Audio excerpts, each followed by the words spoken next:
Assalamualaikum warahmatullahi wabarakatuh. Waalaikumsalam warahmatullahi wabarakatuh. Selamat pagi semuanya. Pagi. Apa kabarnya? Alhamdulillah baik. Sudah sarapan belum? Dah. Pada sarapan? Kopi dah. Atau ada yang belum sarapan? Mudah-mudahan ada ya. Saya yang belum. Tapi apapun itu ya, walaupun misalnya kita belum penuh, mudah-mudahan hari ini kita tetap semangat untuk belajar.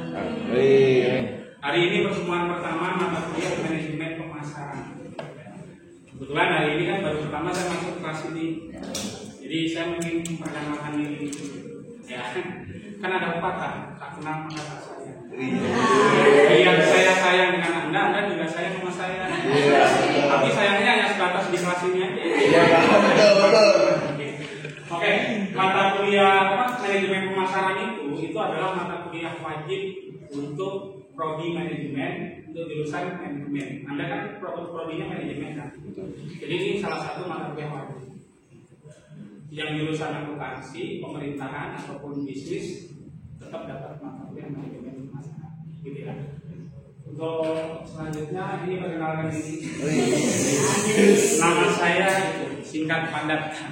Kalau dari hurufnya saya jadi mana kira-kira? Itu nomor saya.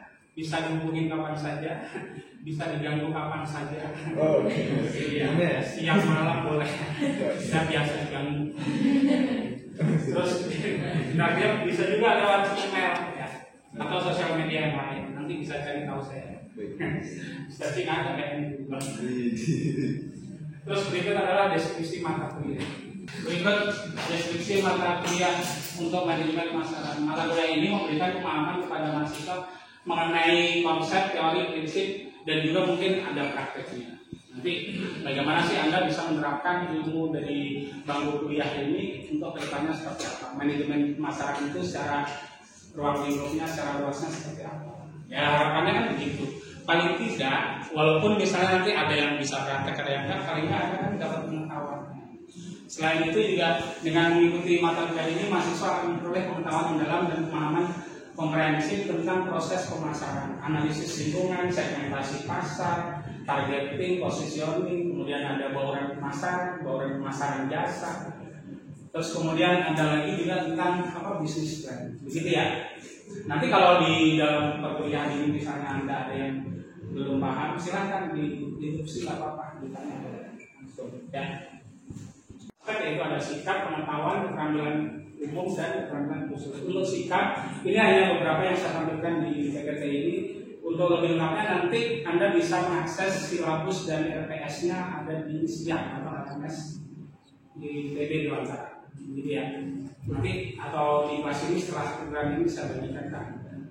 Jadi untuk aspek sikap, mahasiswa itu diharapkan bertakwa kepada Tuhan Yang Maha Esa dan mampu menunjukkan sikap religius, kemudian menjunjung tinggi nilai kemanusiaan dan menjalankan tugas berdasarkan agama, moral, dan etika. Kemudian pengetahuan, menguasai konsep manajemen untuk merencanakan, mengorganisasi, melaksanakan, dan mengevaluasi bisnis maupun di bidang pemerintahan. Kemudian keterampilan umumnya adalah mampu menerapkan pemikiran logis, kemudian kritis, sistematis, dan inovatif dalam pengembangan atau implementasi impact. Dan yang terakhir keterampilan khusus, mampu menerapkan konsep manajemen untuk merencanakan, mengorganisasi, melaksanakan, dan mengevaluasi bisnis ataupun di bidang pemerintahan.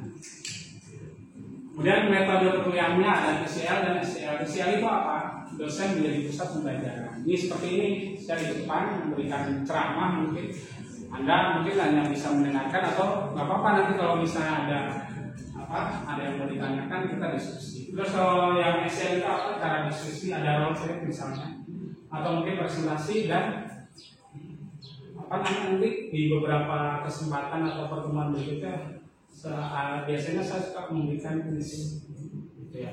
Kuisnya itu studi kasus dan tugasnya itu bisa mandiri, bisa begitu ya. Terus kemudian sistem pembelajarannya ini kan seperti kontrak kuliah. Manajemen pemasaran itu jumlah SKS-nya 3 SKS. Terus kemudian jumlah pertemuannya adalah 16 pertemuan. 16 pertemuan itu 8 pertemuan kemudian UTS, berikut lagi sampai UAS. Gitu ya. Jadi kita selesai 15 pertemuan termasuk UTS dan UAS. Kemudian diharapkan tidak memakai kaos oblong atau juga pakai sandal kaki. Kan ini lembaga formal. Paling tidak itu akan mendidik karakter Anda nanti ke depan dalam. Oh ya, ini kan mahasiswa ini ada yang udah bekerja atau yang belum? Kalau belum semua. Dan materi pelajaran di manajemen pemasaran ini dibagi menjadi 16 pertemuan. Itu ada yang pertama mengenai manajemen pemasaran, lingkungan pemasaran, perilaku konsumen, segmentasi pasar, targeting dan positioning, marketing mix dari sisi produk, kemudian ada harga. Kemudian berikutnya dilanjut oleh UTS. Setelah UTS baru kita akan bicara tentang bauran pemasaran dari sisi tempat atau distribusi. Kemudian ada marketing promosi, strategi pemasaran digital dan online, kemudian pemasaran jasa dan non profit, riset pemasaran, kemudian etika dan tanggung jawab sosial dalam pemasaran, dan yang terakhir evaluasi dan kinerja pemasaran. Itu ya. Jadi kurang lebihnya 16 pertemuan itu Anda akan mendapatkan materi tentang ini. Yang mudah-mudahan kuliah kita lancar sampai selesai. Tidak ada yang putus di jalan, tidak ada yang muntaber. Tahu muntaber kan? Mundur tanpa berita. Satu, orang manajemen itu harus saling mendukung. Gak bisa kuliah sendiri-sendiri, mau job sendiri misalnya. Soalnya manajemen itu identik dengan angka 267. Tahu nggak 267? Do re mi fa sol la si do 267 itu apa?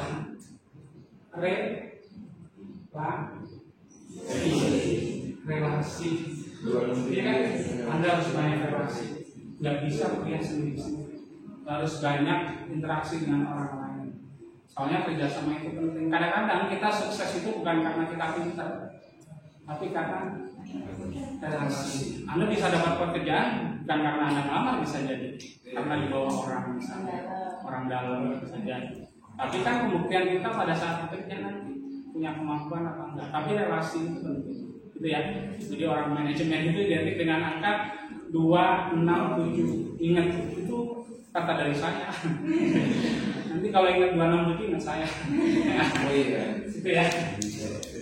Kemudian referensi utama manajemen pemasaran itu sebenarnya buku itu udah bertebaran di mana-mana, tapi saya selalu pakai yang sekarang yang memang dari dulu patokan itu selalu pakai yang bukunya Kotler, Kepler.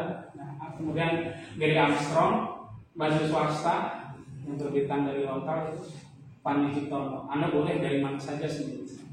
Terus kemudian kebetulan saya sudah punya buku sendiri. Ya, itu yang biru ini buku saya. Yang lebih saya. Sombong dikit nggak apa-apa. Enggak, ini motivasi. Jadi kalau misalnya ini hanya sebagai pendukung saja, tapi pada akhirnya ilmu pasar itu banyak didapat dari bukunya ahli pemasaran. Nanti Anda boleh buka di mana. Selain itu ada sumber-sumber lainnya dari jurnal-jurnal ilmiah juga bisa. Anda sering-sering tuh baca artikel, sering-sering tuh masuk di jurnal-jurnal ilmiah di kampus-kampus lain juga apa-apa. Di Dewata Kepulangan namanya Jurnal Ekonomikus. Nanti Anda cari artikel tentang manajemen pemasaran. Mungkin hari ini Anda buat apa sih baca begitu ya? Tapi suatu hari pasti ada gunanya. Gitu ya. Nah ini buku saya tadi. Jadi Anda sebagai referensi.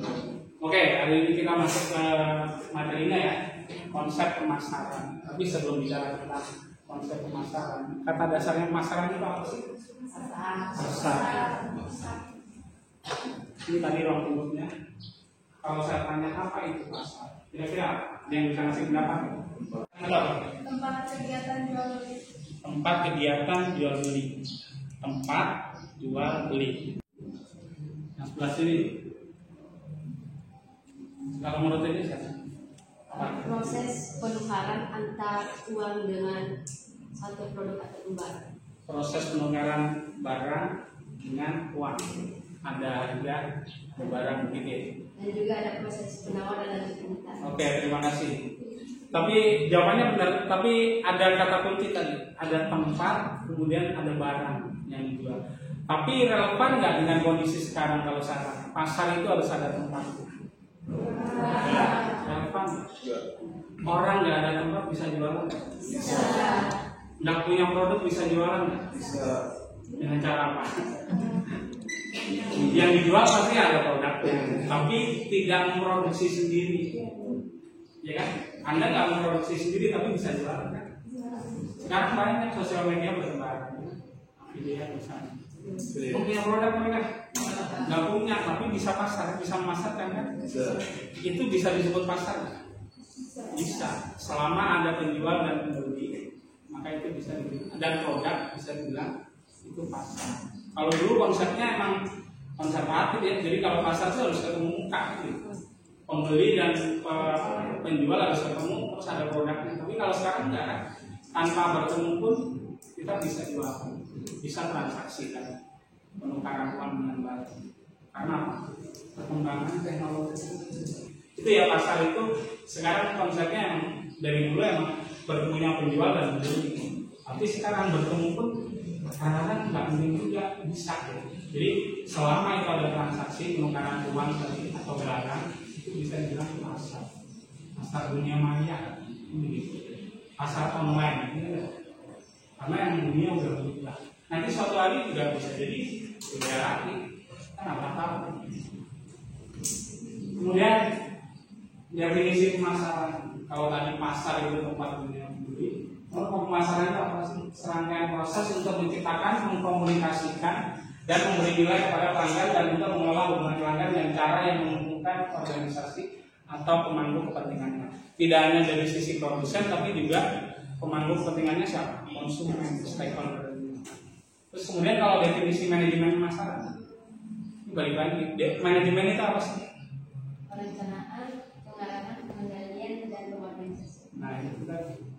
Jadi pemasaran itu butuh namanya apa, proses. Jadi tidak hanya sekedar pasti berhasil, belum tentu. Harus ada namanya manajemen.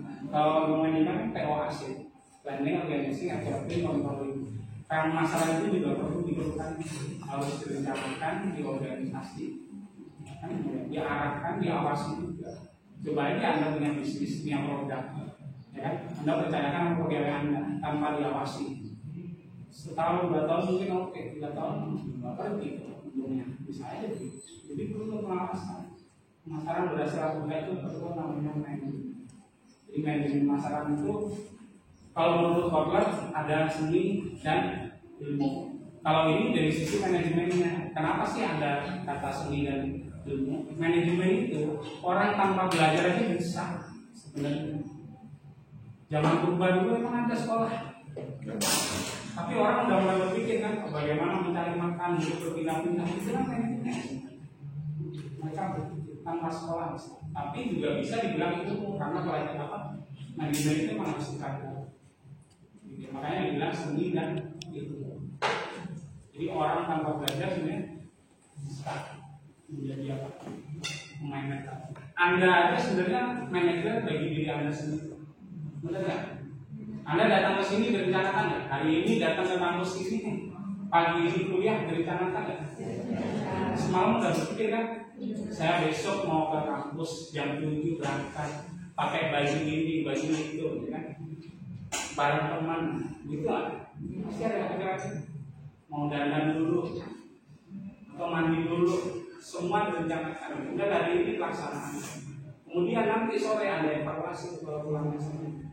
Tadi saya di kampus ngapain aja? Perlu itu karena afirmasi jadi. Oh minggu depan saya bisa. Jadi Anda itu manajer diri Anda sendiri. Begitu juga pemasaran yang harus dikelola. Siapa yang mengelola pemasaran tentunya? Begitu ya. Kemudian apa sih entitas dalam manajemen pemasaran? Tapi sebelum ke sini ya, entitas itu apa? Entitas itu apa? Entitas itu segala sesuatu yang bisa ditawarkan, segala sesuatu yang bisa dijual. Kalau lihat gambar itu, nomor 1 itu apa kira-kira? Itu apa kira-kira? Ponsel. Ya itu ponsel. Tapi itu apa sih? Barang. Nomor 1 itu barang. Bisa dibilang? Bisa. Kalau yang nomor 2? Kafe. Yang dijual kafe itu apa sih?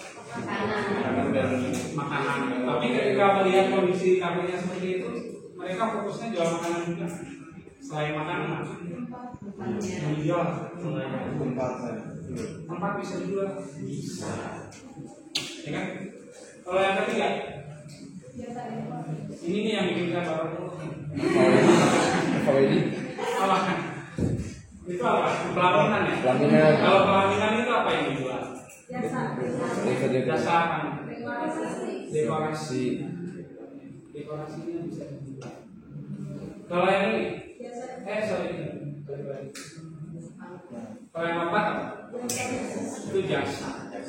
Nanti bicara jasa luas lagi, karena jasa itu karakteristiknya tidak bisa dipegang, tidak bisa disimpan. Kenapa begitu? Coba aja Anda panas dengan orang yang sama hari ini dan besok, rasanya pasti beda. Hanya sekali pakai udah selesai, nggak bisa disimpan. Anda hari ini naik ojek nih dengan tukang ojek yang sama, rasanya pasti beda tuh hari ini dan besok. Oh kemarin ngebut, sekarang enggak. Udah selesai sampai di situ. Jadi jasa itu nggak bisa disimpan, tapi bisa dijual. Gitu ya. Terus kemudian nomor 5 ini apa? Wisata. Yang dijual apa sih wisata itu? Tempatnya gunungnya, pemandangannya dijual. Kira-kira. Kayak kemarin yang lagi ramai yang penting yang di Rinjani. Kenapa sih orang berbondong-bondong ke gunung? Mereka nyari apa sih?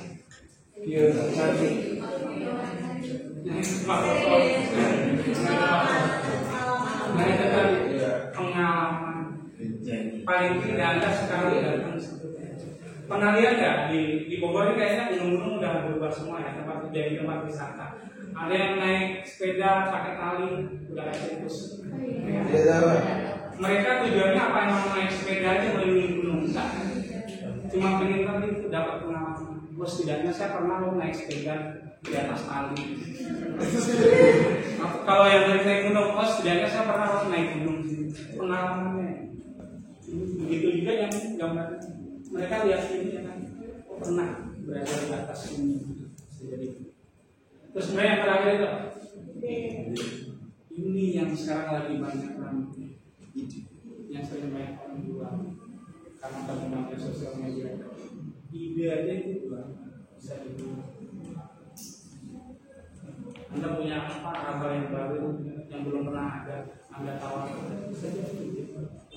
Pokoknya sekarang apa tuan, ya kan? Asal yang jadi duit apa pun oke ya.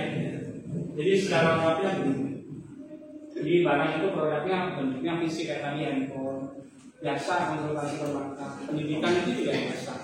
Kayak lembaga pendidikan ini yang dijual jasa.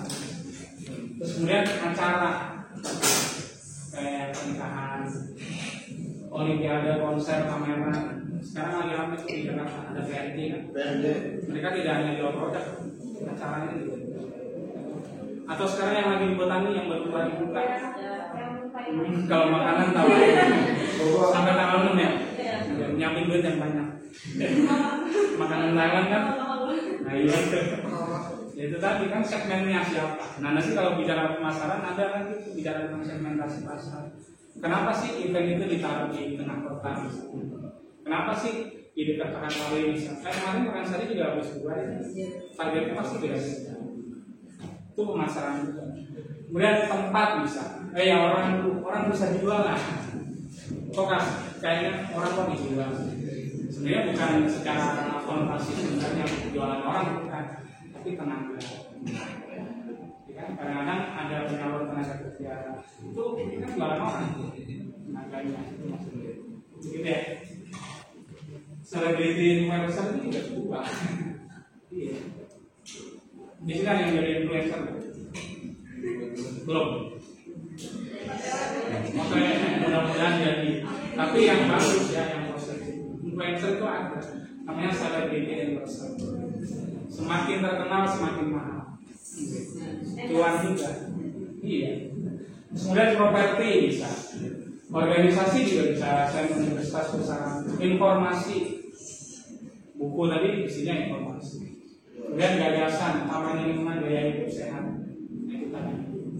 Sekarang banyak orang berlomba-lomba dari sisi makanan higienis, udah mulai terkotak-kotak ya kan, makanan berbayi untuk orang tua, ya, untuk remaja bisa jadi gitu ya. Ada kan artis yang sekarang juga lagi bikin itu produk baru, kumpai nonsu, belum tahu ya. Bisa barunya 2 hari yang lalu, konsi, jadi makanan kesehatan. Jadi makanan bentuknya baru launching. Itu kan berarti punya pasar baru, segmentasi baru. Oh, orang udah mulai berubah nih pemikirannya. Jadi pasar itu sekarang orientasinya memang tidak dikendalikan oleh perusahaan, tapi konsumen. Konsumennya butuh apa sih? Itu yang harus disediakan perusahaan. Kalau dulu enggak, produsennya ini ya oke ini yang saya jual, tapi sekarang enggak. Produsennya tergantung konsumen. Kalau Anda punya produk, Anda harus memikirkan dulu produk saya nanti laku enggak. Itu dulu. Jangan kepedean, oh produk saya bagus pasti laku. Itu salah. Pasti enggak laku. Jadi Anda harus lihat kira-kira pasarnya ada apa enggak. Gitu ya.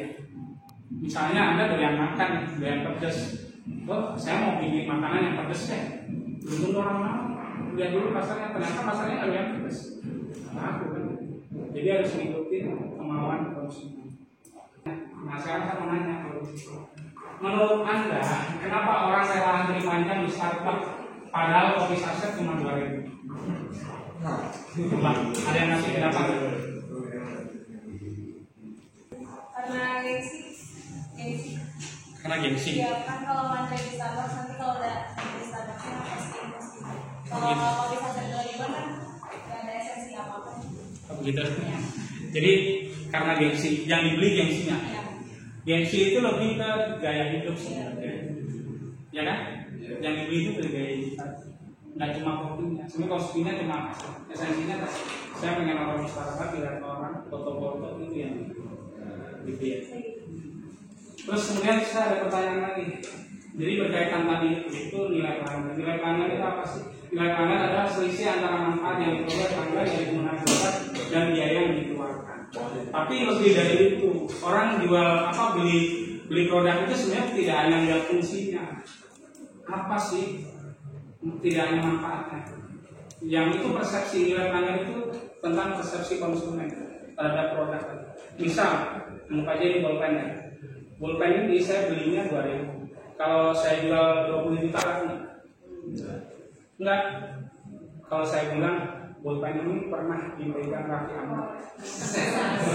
Aku enggak ya? Saya yang dibeli bolpennya apa juga? Apanya? Prestisnya, nilai prestisnya. Itu tadi, itu namanya nilai pelanggan. Nah sekarang ada pertanyaan lagi. Bagaimana cara menjual sisir pada orang yang nggak punya rambut? Secara kelihatan itu orang botak nggak mungkin bisa rambut, tapi Anda bisa nggak jual sisir itu ke orang botak? Caranya gimana? Jadi harus dijelaskan fungsi lain dari sisir tadi, bukan fungsi utamanya. Bisa aja, Pak ini loh sisir, walaupun Anda nggak punya rambut. Ini bisa buat hadiah, bisa buat souvenir. Atau tadi juga bisa ditawarkan, Pak sisir ini pernah dipakai siapa? Gitu. Itu nilai pelanggan. Inti dari nilai pelanggan gitu ya. Kemudian konsep inti pemasaran, kenapa produk itu ada, kenapa pemasaran itu ada? Itu karena adanya kebutuhan. Kalau nggak ada kebutuhan konsumen, produk itu juga nggak akan ada. Jadi sistemik gitu ya. Kalau dulu emang konsepnya dari produsen ke konsumen, tapi sekarang tidak. Konsumen itu maunya apa, baru produsen menciptakannya.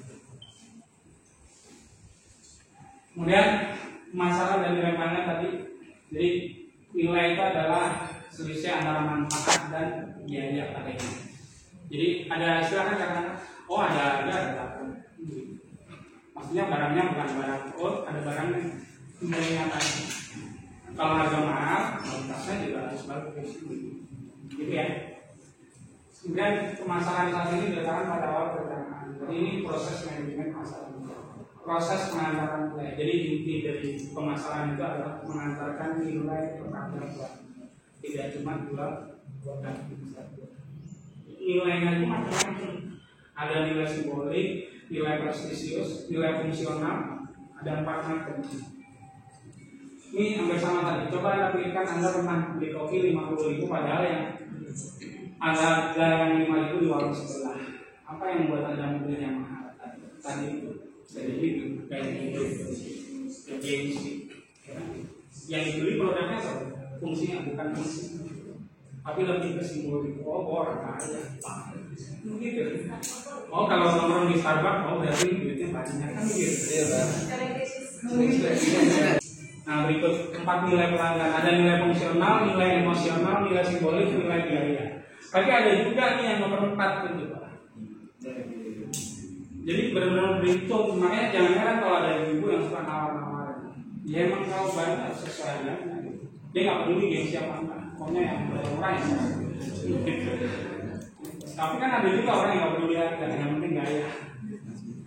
Atau orang yang misalnya nih naiknya jet pribadi, walaupun nggak punya nyewa apa-apa. Tapi kan itu buat pencitraan kita. Oh ya, dalam pemasaran itu pencitraan boleh, itu harus. Tapi itu harus dibuktikan nanti. Kalau cuma sebentar doang selesai. Pencitraan itu boleh. Kan orang pertama beli itu yang dilihat yang masih dulu, ya kan? Visualnya bagus apa enggak? Jarang nih yang nomor 4 kadang-kadang menurut kualitas. Soalnya itu tadi sosial media itu udah berkembang, teknologi berkembang. Orang kadang-kadang keputusan pembelian orang itu banyak banget tidak ada.